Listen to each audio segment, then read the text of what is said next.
18 વર્ષથી નીચી ઉંમરના છે તેવી 628 જેટલી માતાની પ્રેગ્નન્સી રહી ગયેલ છે।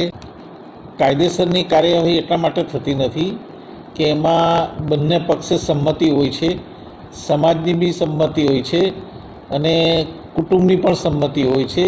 અને જ્યારે આ સંમતિથી થાય ત્યારે એમ કે કાયદાકીય કાર્યવાહી કરવામાં આવતી નથી। અને બીજી વસ્તુ એ પણ છે કે સમાજની દૃષ્ટિએ એ લોકો આ પ્રશ્નનો નિકાલ કે સમાધાન એમની કક્ષાએ જ સમાજમાં અને કુટુંબમાં કરી લે છે।